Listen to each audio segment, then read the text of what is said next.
Sorry. So, okay. So then attendance certificates.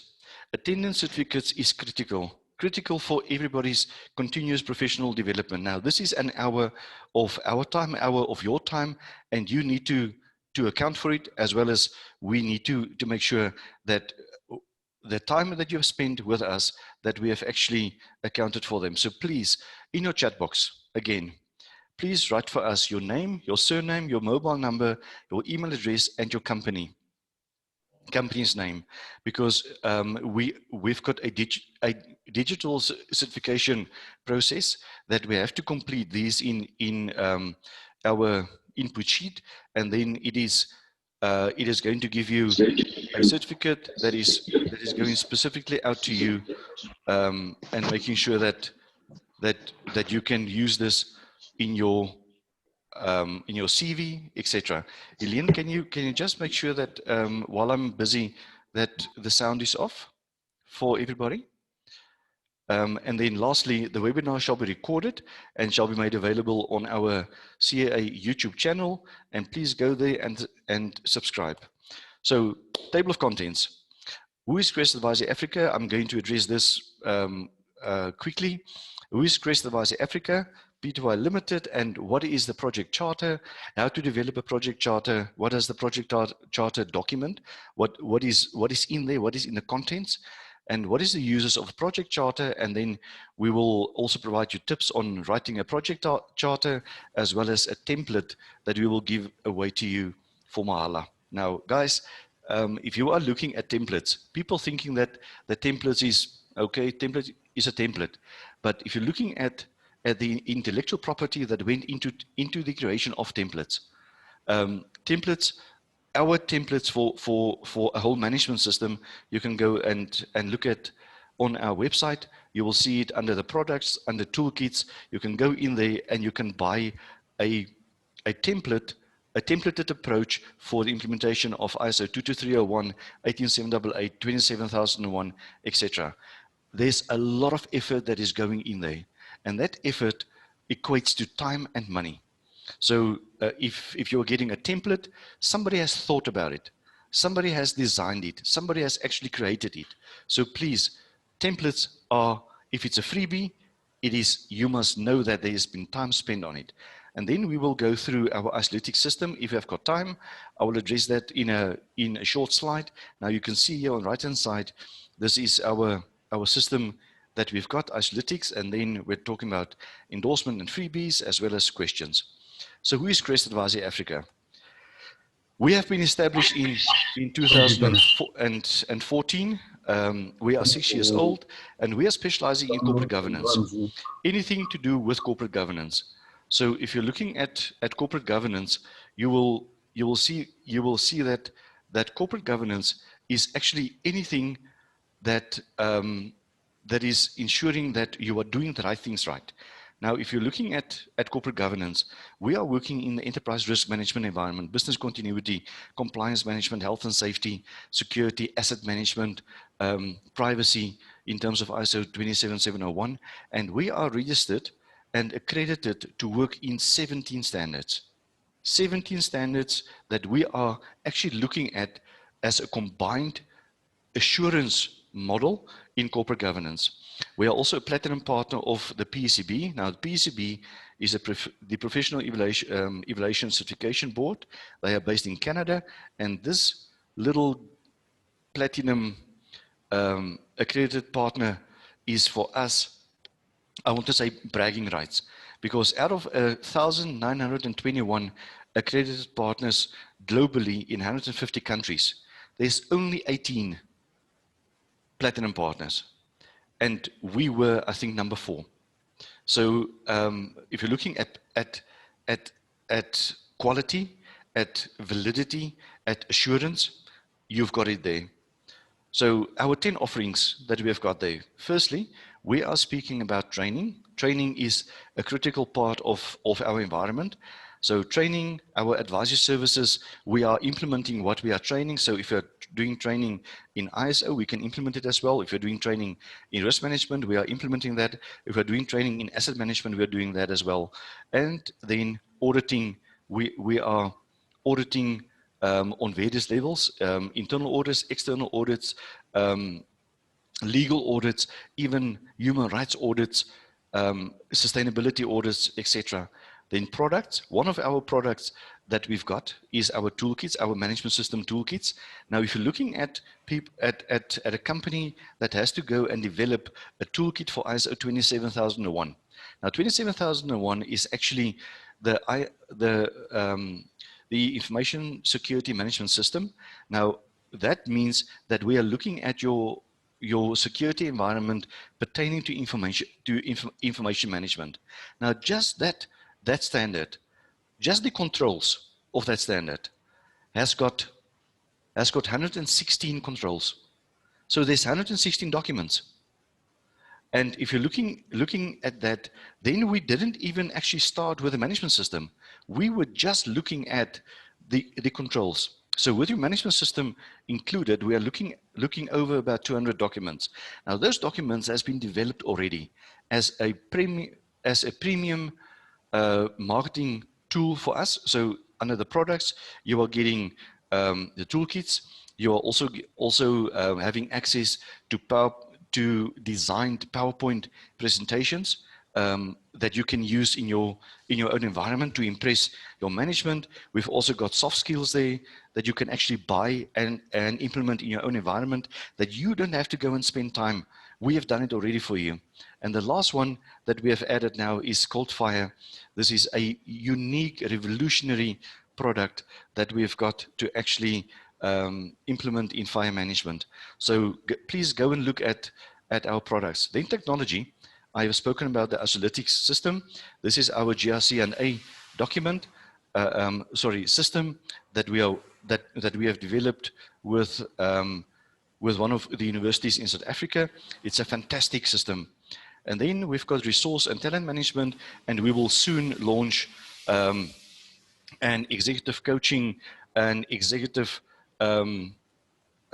leaders structure that we will launch, I think, in the next 2 to 3 weeks. Then project management, we are working with projects all over the globe. Cyber forensics, as I have indicated to you, ISO 27001. And then our back office support, we are offering this to companies as well. And our flagship is international certification.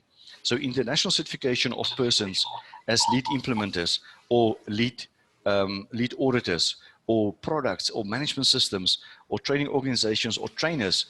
And then we are also doing international audits on management systems. Just want to show you what is our footprint. So we are very blessed as a company. We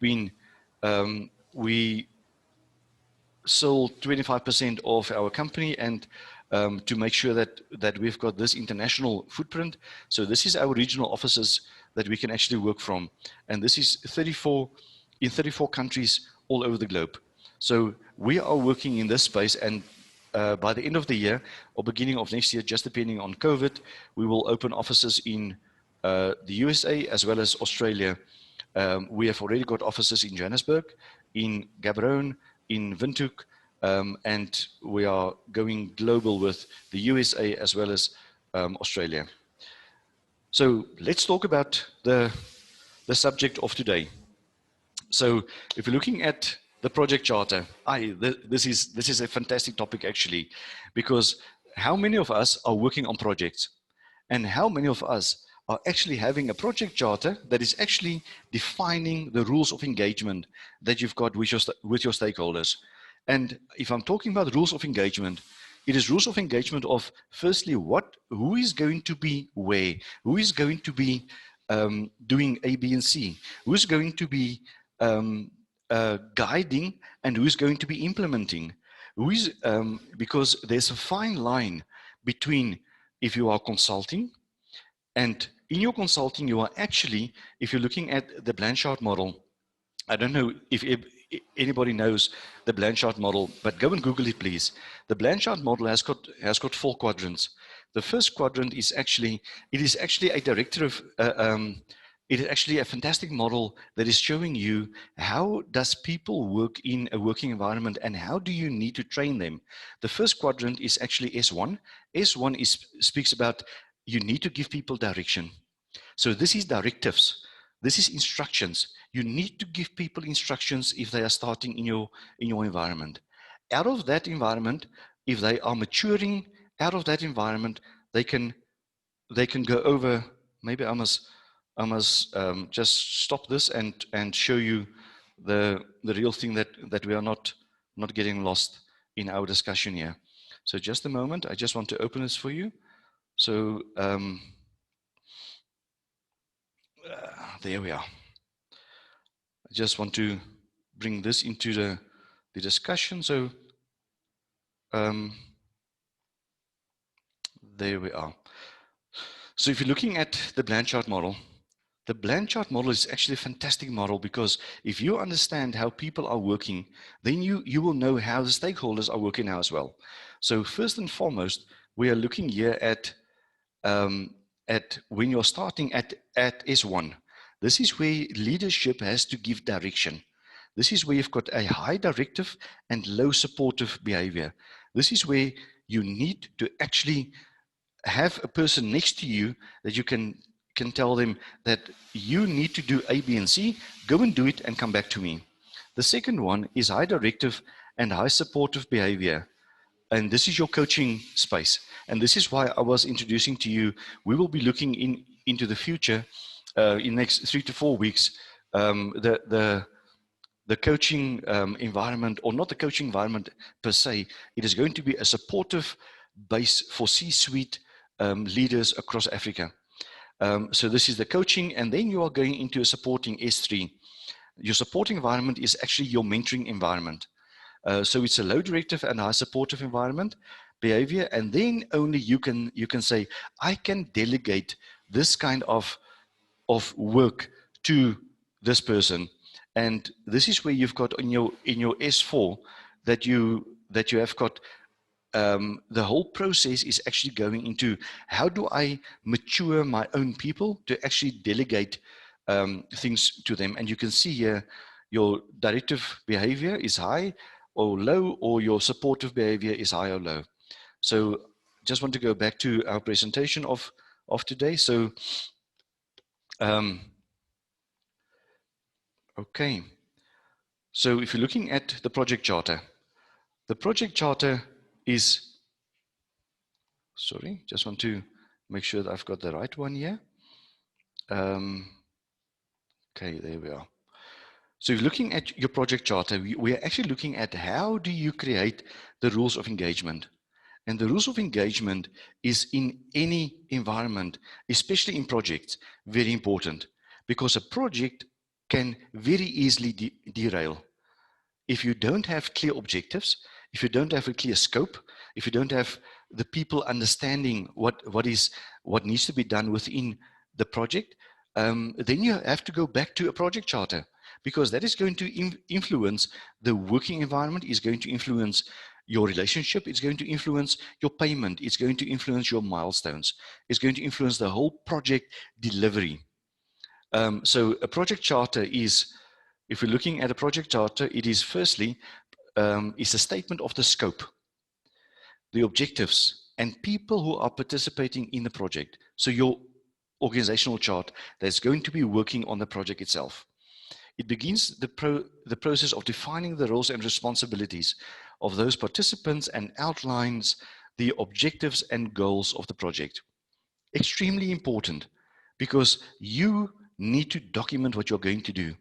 And the charter also identifies the main stakeholders and defines the authority of the project manager. If you're looking at stakeholders, we're not speaking about shareholders, we're speaking about stakeholders. Now, if you're looking at the definition of stakeholders in ISO 73, it gives you a fantastic definition that is actually saying to you that anybody whose decision or activities can influence or change an environment, or can be, or even perceived to change an environment by a decision, that is a stakeholder.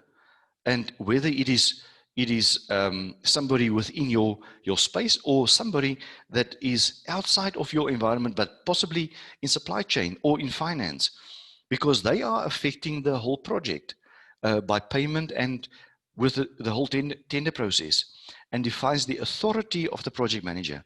The project manager is the person that is responsible and accountable for the success of the project. Now, if you're looking at the ultimate reference document, is that the project charter is the ultimate reference document.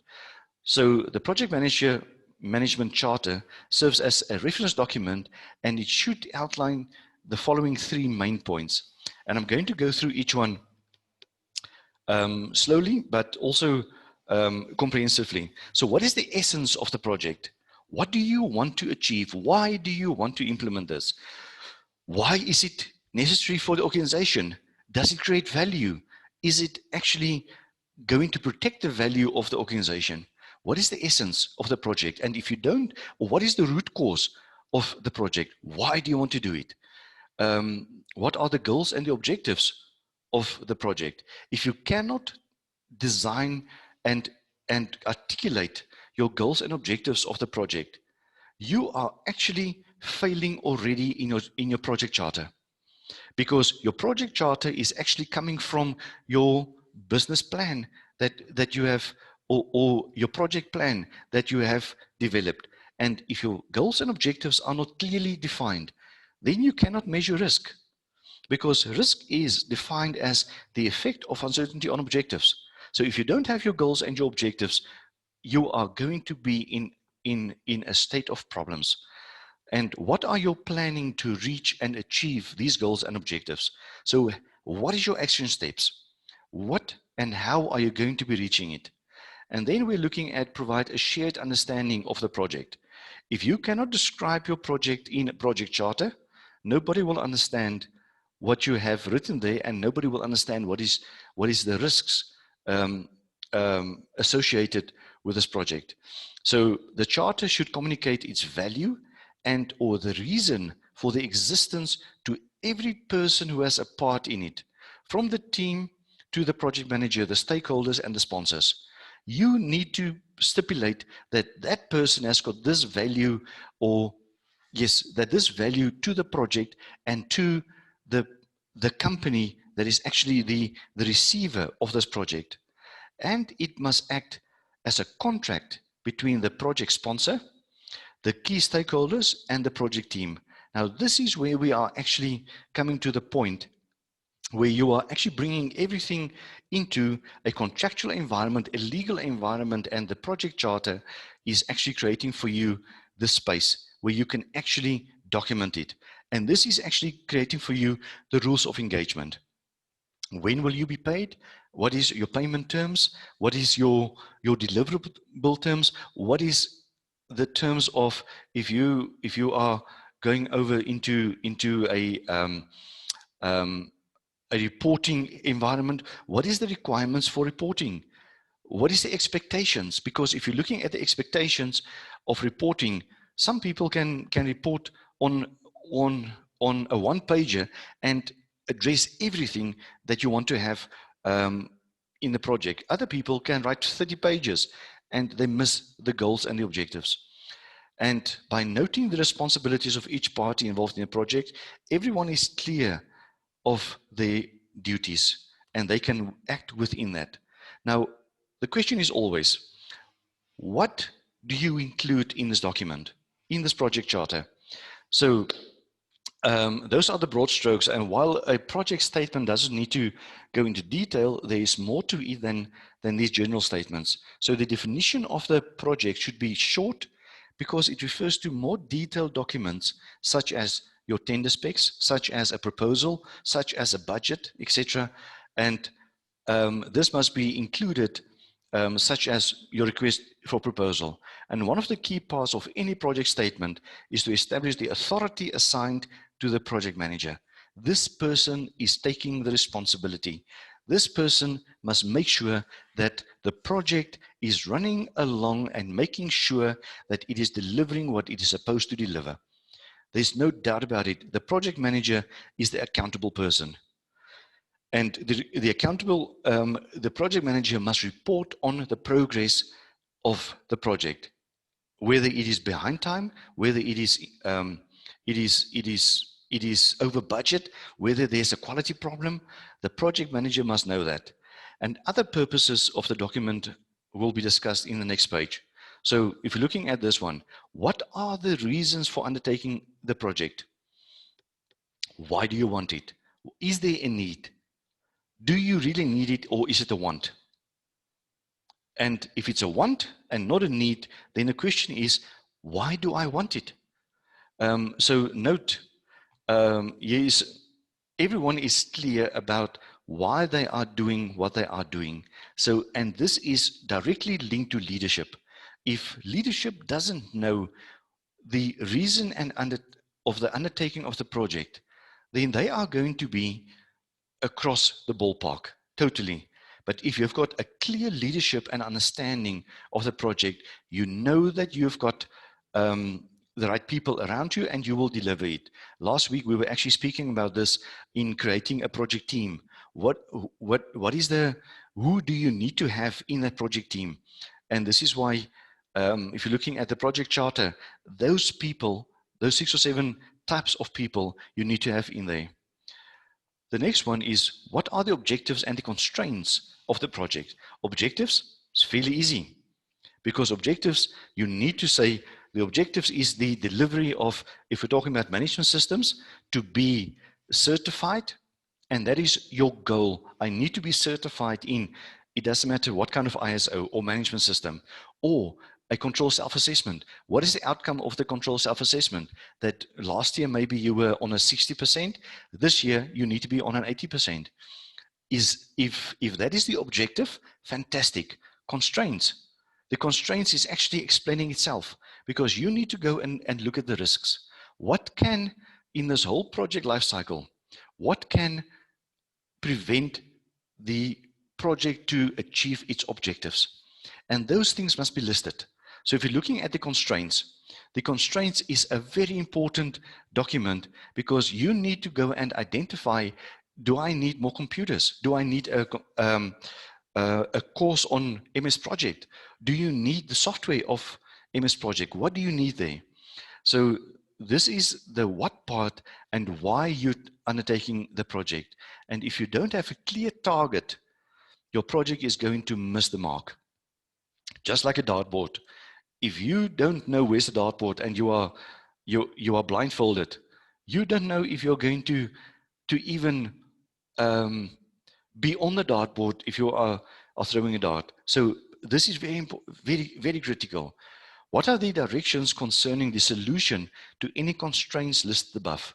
And this is back again to your risk management, because constraints need to be listed, and then you have to have action plans, because those problems are going to be your root cause analysis that you are going to be addressing if there's any kind of audit finding or any kind of non-conformance in your environment or in this project. So you want to have at least an outline of how you're going to deal with the project constraints. And if you don't cover it now, you'll have to play catch up later. Guys, planning. And this is what makes project management so critical, because planning is critical here. You need to look at the bigger picture to actually look at what is my end goal and how will I achieve it within the time, the cost, and the quality that you are working with. So who are the main stakeholders? So the main stakeholders can be the finance, the financial input that you've got into this whole process. Risk management is a stakeholder. Your community could be a stakeholder. Your legal environment, a regulatory environment could be stakeholders. So how do you manage your stakeholder management? What is the critical environment of your stakeholders? If you didn't map your stakeholder, your internal stakeholders and your external stakeholders, and risk rate them. I spoke, I think 3 weeks ago, I was actually speaking about the power influence matrix on the stakeholders. Very important. Go and determine who's got the power and who's got the influence. So it's always crucial to note the stakeholders in any project, for they're the ones who you'll be reporting and, in a sense, managing their expectations. You need to understand what is your stakeholder expecting. If they are expecting to be doing A, B, and C, this is within your your budget, then you have to deliver A, B, and C. You cannot give them X, Y, and Z. They will not understand that. The sooner you know who they are, the sooner you can build a productive relationship with them. In every project that we are starting up as Crest, and we've been doing this for the last, I've been doing it for the last about 20 years, but in Crest specifically, we've been working with projects, whether it is a 3 months project, a 6 months project, 18 months project, 3 years project, it doesn't matter. Every time that we are starting up with a project, we are making sure that we have got a project office, that we've got the stakeholder engagement, that we are listing in our whole process, and then our work breakdown structure is actually starting. If we are not looking at the stakeholders, we are not going further, because the stakeholders need to be identified and we need to have access to them. And what are the in-scope and the out-of-scope items? Oh, this is so critical. I want to jump up and down here, because scope is a section on its own, and we will address it, yes. But scope is also, if you are looking at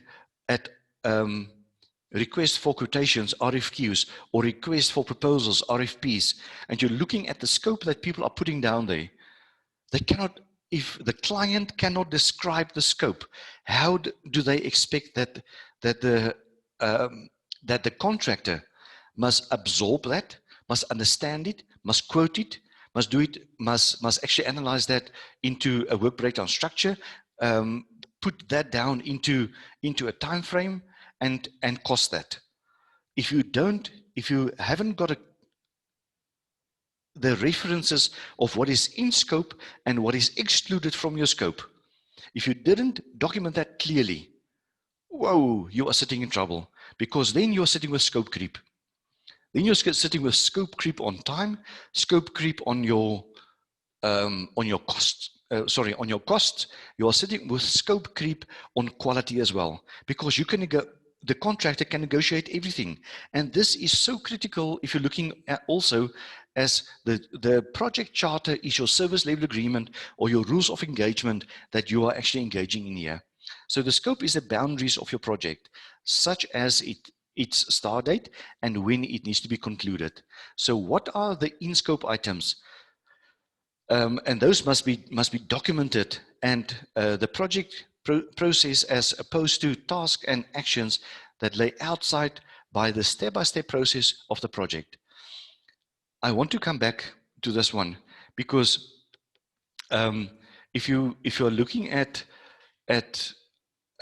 also management system certification, if you are defining your scope in terms of let's talk about ISO 18788. That is a security operations management system standard, and I can also speak about 13485. We've just concluded it last week, and that is to do with medical devices. Now, if you're looking at the security environment, the question is in clause 8, operations. Are you actually working with firearms? Are you working with human rights? Are you working with the force continuum? Are you implementing those kind of things? Are you actually supporting the law enforcement agencies in your work? And if you are not, then you have to make sure that your out of scope or your exclusion of your scope need to be documented there. On the medical devices environment that myself and Elian did about 2 weeks ago, the company that we did the certification and surveillance audit 2 weeks ago, or the surveillance audit 2 weeks ago, was that they were just a warehousing and logistics company. They are not making medical devices. So the whole production in clause 7 of 13485 is the whole production environment and the quality about the production. So that is out of scope. Otherwise, they need to produce something there. So just one of those things now as well. I had a laugh about 3 weeks back. We were implementing a project for a company, and over the last since about May, we were doing it digitally. Now, as you can see, we are on Zoom because Zoom is. I don't want to discuss the security aspects of it, not at all. I want to discuss that if you're looking at Zoom, you can apply it everywhere. In Teams, in Microsoft Teams, there's a difference between the online feature as well as if you've got an in-house adopted 365 Microsoft, then you can record, but I cannot record from the side. And one of the things that came up for discussion is, oh my goodness, we forgot to take minutes. And immediately the question was, who's going to be doing it? And all the fingers was pointing to the consultant, me. I said, nope, that's not my job. Yeah, but you were the organizer of this meeting. I said, nope, we didn't agree on that. That is out of scope. I am the consultant. I'm not a secretary, and I will not engage in secretarial work if it is not in my scope. I don't agree with that. So in the future, if this has to do with you have arranged the meeting and now you are by default or implied to be the secretary as well, then I don't arrange any meetings now anymore. You will do that and you will record it. So please make sure that you understand those things. And then what are the potential risks in a project? Wow, I love this because this is risk management at its best. Whether it is a strategic risk management, whether it has to do with tactical risk management, whether it has to do with operational risk management. Now, as a fantastic process, what we've got here was I was involved with the Gautrain, the construction as well as the operations of the Gautrain, and the project risks was actually, I spoke about it last week with the critical path, etc. And if you're looking at this, you need to identify any risk that can surprise you, any risk that you can see on the horizon, any risk that you can see that is futuristic, even if you're talking about currency. If you are speaking about currency, that you are pinning it down to say that we are quoting in US dollars, and the US dollars need to be above a certain point, because if you are doing it now at the moment with the US dollar fairly strong against the South African rand, I think it is 16.5 or something, and that dollar fell to 14, 13, then you are going to be struggling with your resources. You are going to struggle to meet your objectives. You're going to struggle with your cash flow, and you need to pin it down. So identify all risk, and this must be in a project risk register. And this must be part and parcel of your risk management plan of the project, and where you detail how you'll resolve those risks and who on the team is responsible for catching and fixing them. And what are the project benefits? If you cannot explain the project benefits, then I would say don't start with the project, please, because you are going to embarrass yourself. If you know the project benefits and you can have 5 or 10 project benefits, whether it is international certification, whether it is carrying the flag for a certain industry, whether it is we are going to be involved in sustainability of the whole community and uplifting the standards, then wow, those are good project benefits. So a good way to sell the project is to have a sense of what good the project will bring to sponsors and stakeholders. Very important. Sponsors, what is your return on investment?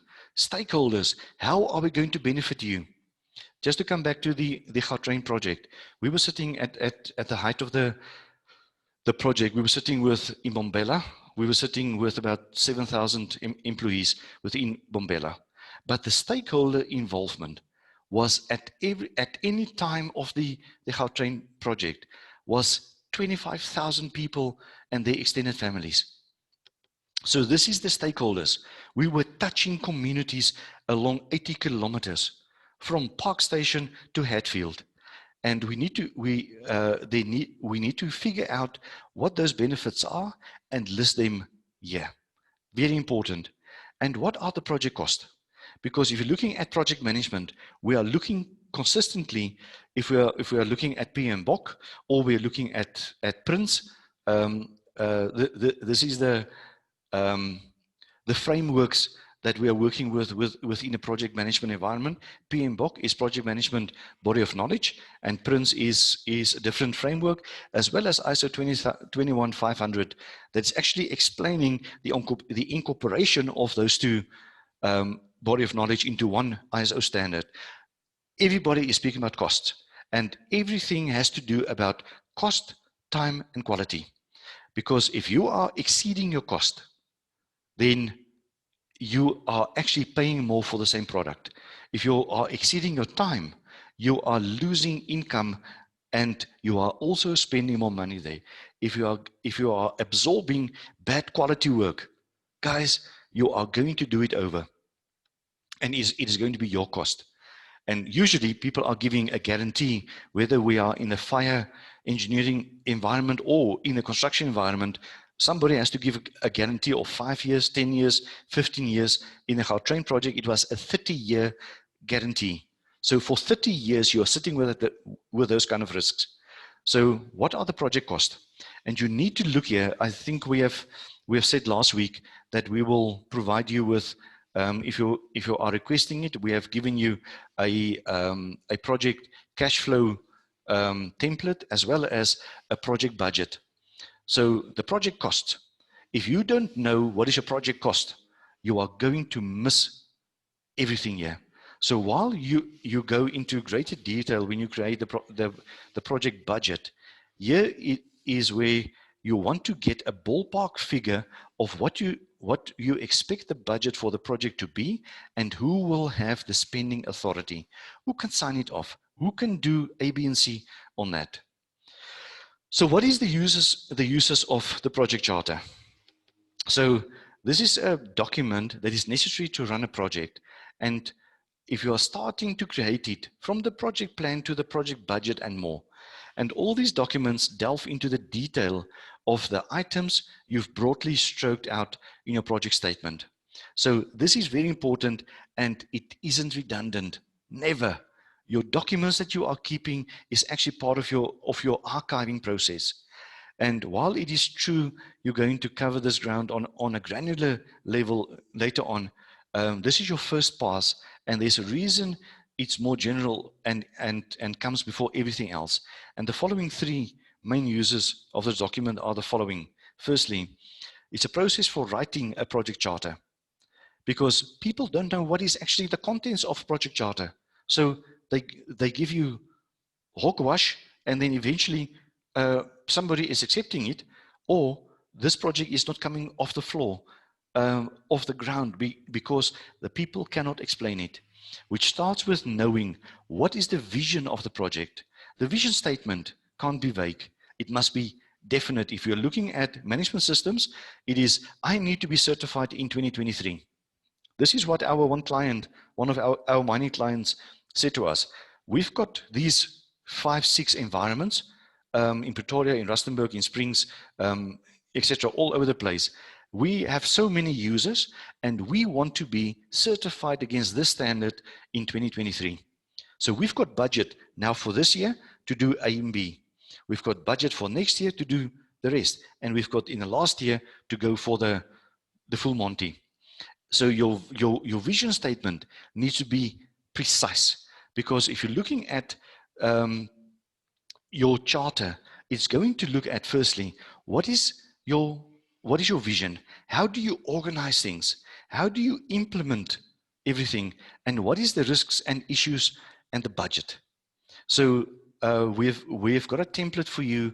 If you want this, please, in your chat box, we've got a template for you that is under Crest. I will go through it now, that you can actually see what is, as well as we've got a write-up as well on how to write a project charter. So very important that we have got this. Please ask it now on the chat box, and we will send it to you after the webinar. I just want to go to, sorry, before we are going in there, I just want to show you what we have actually done for you. Sorry, just want to get this thing right. Ah, there we are. So if you're looking at the project charter document, here we are. This is what we have actually built for you already. This is back again to that discussion that I had in the beginning. It's a template. A template is not copy and paste. A template is intellectual property that you are taking in your mind, structuring it, and putting it on paper. And you can see this document has got 22 pages. It has got 2,687 words. I'm saying that with a purpose, because if you're looking at this, a lot of thinking went into this. We've got document control here. We've got an explanation of the table of contents. So the document control, everything there, and it's structured. The table of contents, the template guide. We are even guiding you in how to use this template. Executive summary, your project definitions, your vision objective, business objective, technology objective, and you can include there. We have got an abbreviation that we've been using. Elian, maybe you must just put it for us there in the comment box. It's P square. It's P square ST square. Because we are speaking here about what is your objectives in terms of people. What is your objectives in terms of processes? What is your objectives in terms of systems? What is your objectives in terms of tools? And what is your objectives in terms of technology? So you can have all those things in there. And very important, the last one, scope. What is your scope? What is your deliverables? And if you want to have, you can also have your milestones documented in there, that in your work breakdown structure, that you can actually go and make sure that your milestones are documented. Your project organization, your customers, your stakeholders, your roles, your responsibilities, your sponsor, the review group, your manager, your team members, and then your project plan, your approach, your overall plan, your milestones, dependencies, the resource plan, your financial plan, quality plan. How are you going to make sure? And again, you see, we are talking here about that triangle, time, cost, and quality. So what is your quality plan? And quality plan is going back again to total quality management, the TQM concept. And then we're talking about project considerations, your risks. What is your risk to the project? What is your risk within the company? What is your risk with your stakeholders? What is your risks with your vendors? Your issues, your assumptions that you are assuming. And please don't only concentrate on assuming. It is very important that you understand the assumptions. What is your constraints? And then your supporting documentation, and you can contact us anytime. So we've got the contact details there, and you can see that everything that we've got is already documented in this whole document. So please, this is a freebie. Use it, and use it well. All right. So this is part and parcel of our tips. We will also, during the week to come, we will also be looking at a Gantt chart that we will make available to you. We will have some other documents as well that we will advertise on our WhatsApp groups. So please make sure that you are getting these freebies. Okay, I just want to close off. This was my last slide. I've got 1 minute here to be finished at 10:02. So our GRCNA software, we have built it, myself and Elian and Northwest University has built a software that is actually driving for you your governance, risk, and compliance, your combined assurance, your incident and investigation management system, your bowtie risk assessment methodology based on enterprise risk management. We have populated this software with about 20 frameworks of management systems, from ISO 31000 on risk management to asset management. We've got a mobile system approach, checklist, which is critical in your risk environment, compliance surveys, and everything is built on machine learning and artificial intelligence. So this system, we will give it to you for 6 weeks. Please use it. It is web-based at the moment, so you don't have any cost at all there. So membership and endorsement. Our critical one that I have already spoken about is this one with the PCB. Also, our SAQA environment. So, and all the other environments, and you can see that we are from the Institute of Risk Managers of South Africa to the South African Council and Commerce. So, yep, please do yourself a favor. Go to our media room on our website. There's the website address. Go to the media room. You will see there that we've got ultimate guides in everything that we can think of. Webinars, we've got a YouTube channel, so it is on the YouTube. We've got a Facebook page that is speaking about ISO global assistance. We've got articles, we've got catalogs, and then for everybody that has attended this webinar, you are getting 6 weeks free on our Isolytics GRC software. And please make sure that you are booking your seat for next week, Wednesday. It's only an hour.